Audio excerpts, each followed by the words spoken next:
The search for El Dorado, land of gold.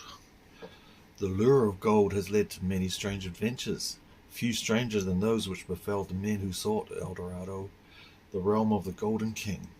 For centuries, fortune hunters searched the jungles and mountains of South America, performing feats of courage and endurance, and terrible acts of cruelty, in their obsessive quest for gold. But what were they seeking? A golden city? A golden land? A golden man? Or was it just a golden myth? Since ancient times, the minds of men have been filled with dreams of gold. It glittered in the varnished treasures of Solomon and the Queen of Sheba. It was picked up by the handful in the river which ran through the medieval African kingdom of Prester John. Marco Polo, in his book of travels, told of meeting the Great Khan in a palace as big as a town and decorated with gold. Golden roofs shone besides rivers as wide as seas, and the golden lands were Chipango, the name used by early travellers for Japan, and Cathay, China. For all the enchantment of these lands, the most compelling of all the myths about gold was to come not from out of Asia, but out of the New World. It was the legend of El Dorado, the fabulous land of gold.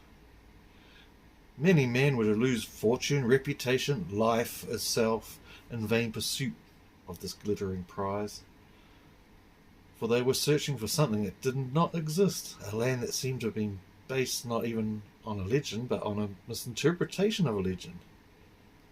Vivid evidence of the craze for gold, which raged like a fever in the veins of white men in the New World, came in 1530 when the adventurer Francisco Pizarro, tough and illiterate, set sail from Panama with some 180 men to plunder the treasures of the Inca Empire in Peru.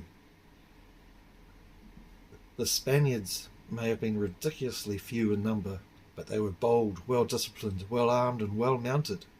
And in Pizarro they had a commander of genius. Well, they call that shit. Okay.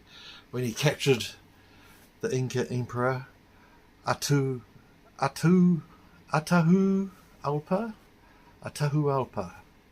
it must have seemed that even the greed of the conquistadors was about to be satisfied, for the Inca bargained for his life by promising to fill the room in which he has been held to the height of 3 meters with precious objects of gold, and an adjacent room twice over with silver.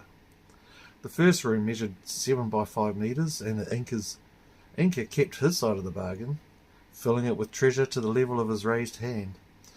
Pizarro melted down the gold and silver, but, isolated as he was in a hostile land, dared not release the emperor from captivity. Finally, he gave in to the demands of his captains, and he had the Inca garroted. The search for gold in Peru had begun, as it was to continue, in treachery and murder. The more gold the Spaniards found, the more they believed that even greater treasures must surely lie waiting for them somewhere through the dense jungles, across the wild rivers, beyond the towering mountains. They dreamed of a land where gold was as common as pebbles, and the Indians they captured stoked these fantasies, telling them that if only they would venture a little further north, or south, or east, or west, they would find the wonders they sought. Most of the stories, not surprisingly, were richly embellished as they were passed from one credulous group of adventurers to another.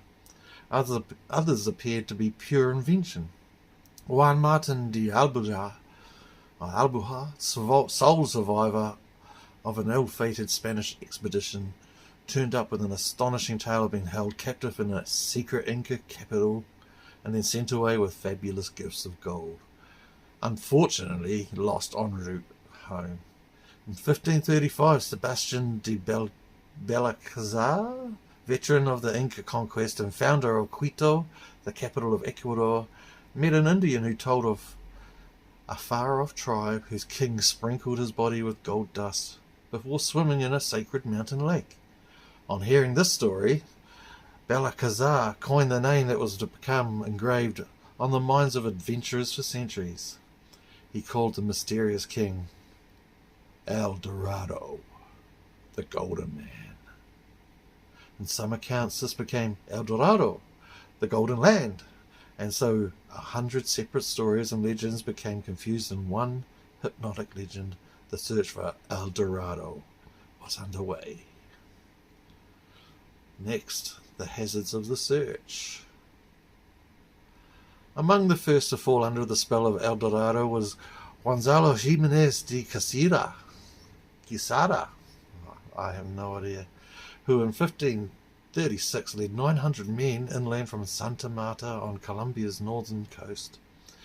Quesada, an austere, pious man, was a well-trusted official, and the governor of the province had set him the task of exploring the south by following the Magdalena River. Quesada's expedition struggled through forests so dense that it formed a living wall of vegetation, and each step had to be carved out with machetes and then widened. The men sank to their waists in the swamps. Snakes and alligators were a constant peril, and the party was decimated by fever, malaria, and the attacks of hostile natives. God damn. They were at the end of their strength when suddenly the countryside changed. The valley became fertile, and maize, beans, and nuts were under cultivation. Quesada and his companions had reached the land of the Chibchas. As the conquistadors, by now reduced to fewer than 200 men, down from 900, entered the Chibcha villages that were strewn across Colombia's Cundinamarca plateau. They found salt, which they were told the Indians bartered for the gold of El Dorado. Find salt and you'll find gold became the rallying call of the expedition. The Chibchas had 3 rulers. After the Spaniards had routed the army of the king of the southernmost state, the invaders found some gold and a few emeralds. But an Indian told them if it was gold and emeralds they sought, they should go north where there was an abundance of both. With that, Quesada's expedition to north quickly subdued the second of the Chibcha kings and found plenty of the little green stones the Indians had spoken of. Quesada eventually collected several thousands of the gems. In the Chibcha village of Sogamoso, the Spaniards encountered a temple dedicated to the sun god. Inside were the mummified remains of numerous Chibcha kings. Emeralds filled their eye sockets, and gold ornaments covered their desiccated bodies. Predictably enough, the Chibchas claimed that they had obtained the gold from another Indian tribe in exchange for bars of salt, and they told the Spaniards of the lake called Guatavita, a few days' march away. At Guatavita, so the story went, a strange annual ceremony took place, the ceremony of the Golden Man. The Indians said that the king of the region, decked in gold ornaments and with powdered gold sprinkled all over his body, set out from the shore on a balsa wood raft. The Spaniards listened fascinated as the Chibchas described how the smoke from the bonfires ringing the shore drifted across the lake. As the assembled multitude sounded at various instruments, the king slipped into the water, and the gold dust was washed from his body. Simultaneously, priests and nobles threw precious ornaments into the lake as an offering to the sun. The Spaniards immediately set out for the lake with an Indian guide. They found it to be a deep, dark expanse of water set in the crater of an extinct volcano almost 2,700 meters above sea level. There were a few huts, but of the Golden Man and his people there was no sign. The treasure, if there was any, was on the bottom of the lake. Quesada was not just a gold hunter, but a would-be builder of empires. Before leaving to make fresh conquests, he founded the city of Santa Fe de Bogota, now the capital of Colombia, on a site 2,600 meters up, which reminded him of the plain of Granada in his native Spain. He called the land New Granada. Oh, great. how needed to. But Quesada was in for a surprise. He was not the only European to reach the plateau of Bogota. Two other parties of Europeans were approaching. One was led by Sebastian de Belalcázar, the conqueror of Ecuador and the first man to speak of El Dorado. He had left Quito, and at about the same time as Quesada, he had set out from Santa Marta, and he had gone up the Colca Valley by way of Pasto and Popayán.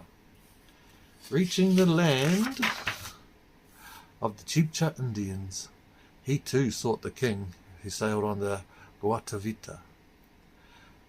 The second party of white men in New Granada was led by a German named Nicholas Ferdinand. He had arrived in South America under the employ of the German banking house of Welsa, which had established a colony at Coro on the Gulf of the Venezuela with the authority of the Holy Roman Emperor Charles V, who was also King of Spain. Ferdinand's force, numbering some 400 men, had set out from Coro to explore the interior of the Welsa domain. But for 3.5 years, Ferdinand and his men had roamed the mountains along the Apure River and over the adjoining plains and had found nothing.